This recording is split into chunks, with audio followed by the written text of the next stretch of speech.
Tuesday, Brady said that Mike Shaw had separated himself. It was the leader at the running backs. Do you feel that way?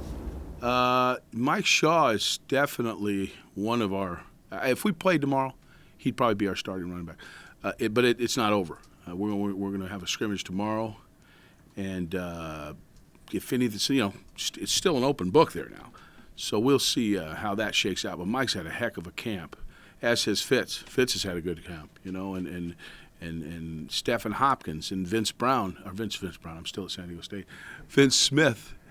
I called him that the other day too. He looked at me like I had 10 heads. Vince Smith he's had a really good camp, but Vince has been doing more situational stuff. Although he still can run from the home position. I mean, we're not eliminating him from the part of being in that fold that way too. So. If you played tomorrow, who would be your number 2 running back? Well, again, it's kind of a three-man race right now, and Fitz is in the fold. Like I said, Vince has got a role, and Stephen Hopkins has done some really nice things. So, to say I don't know. We're not still at 100% on the number 1 back, But if there's a game tomorrow, that's what we do. But there's not a game tomorrow. The offensive line development and some of the position battles there, has that played itself out? Yeah, I think so. I mean, we feel pretty good about our first 5 guys, first 6 guys, maybe even 7 guys, and they've been working together some. So, like I said before, it's very much a chemistry position, I think that's shaking itself out pretty good. Dale's done a really good job with those guys. He's very good technician. I mean, he coaches them to the bone on the steps and all the things you got to do to play that position, and they've come around. You've heard a lot about Junior and Roy separating themselves as receivers. Are there guys behind them who are ready to step in as well, or are they still that far ahead of them? Oh, I think you're going to see more than Junior and Roy out there. We got several kids that are going to contribute. Now, Junior and Roy, I think, are probably our starting outside guys, again, if we play tomorrow. But Kelvin Grady has done a really good job. Jeremy Gallen, Jeremy Jackson, who has had some range at the position because of his size. Those guys have all been contributors. Drew Dillio, another one, a kid that'll go in the middle and catch the ball, and he's kind of fearless. So you're going to see. We'll play some guys out there. Particularly if we feel some of the kids are getting worn down a little bit. How physical are practices, and are you guys going to taper back? How much so to kind of give these guys a rest before? Well, we're going to taper back, but to this point, our practices are not for the faint of heart. We get after it pretty good. I mean, and that's our head coach's philosophy, and that's our whole staff's philosophy. Are all these little minor injuries a concern, or is that just kind of? No, it's football.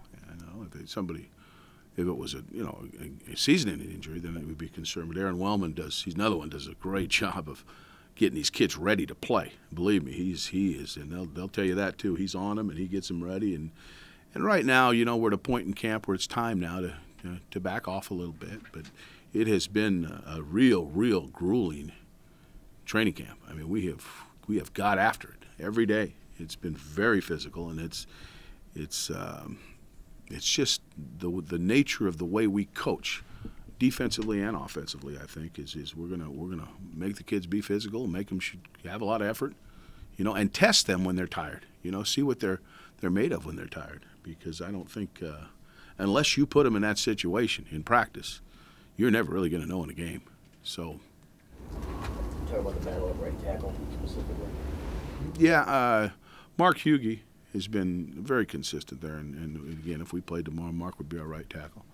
Mike Schofield has done a great job. He's developed a great deal over from spring to now. Athletic, runs well, and there'll probably be a role for him too. But it's a good position right now. I feel good about what we have, and if somebody were to get hurt, I don't think we'd surrender. We'd have a guy that I think would be a capable replacement. If Hughey is the starter, they're the only guy that doesn't really have a whole lot of playing experience in the probable starting 5 is Barnum. What have you seen from him? Ricky's a tremendous athlete. Maybe as athletic as anybody on our line. Him and David Molker, and Taylor Lewan too. I should throw him into the fold too. They're all very good athletes. And Ricky is a tough guy, and he's playing.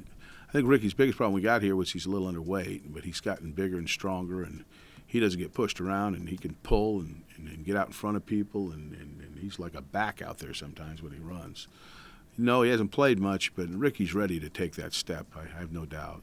You traditionally would script your first so many plays. How many do you usually? Yeah. I mean, in the old days I used to script a lot more, but I've been scripting opening plays for 25 years. You know, when it became kind of popular, I think in the last 10 to 15 years probably. But when I started studying what they call West Coast offense, now God, I hate using that word, but Bill Walsh's style. I started studying back in the late 70s, and I started scripting plays when I first became a coordinator. I actually script as many as 25 plays. I don't script near that many anymore, but yeah, that's generally what we do.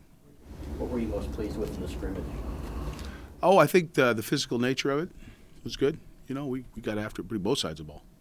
Both sides of the ball got after it. I think the ability to create some big plays at times, but there's some inconsistency. We still have too many self-inflicted wounds, and that's something we gotta remedy before we play, because that's disconcerting. I said before, and I'll say it again, when you're transitioning offenses, and trust me, guys, I've done this a bunch. Okay, is you can survive if the damage you do is not excruciating. You know what I mean? Because you're going to make some mistakes. It's a different offense, different deal. Just as Greg's going through the same thing defensively, you're going to have some pain. But if you don't make that pain, interceptions for touchdowns, or whatever, or, things that are catastrophic, you can survive because the kids eventually know what you want and get what you want, and they'll do it here because they're smart and they want to.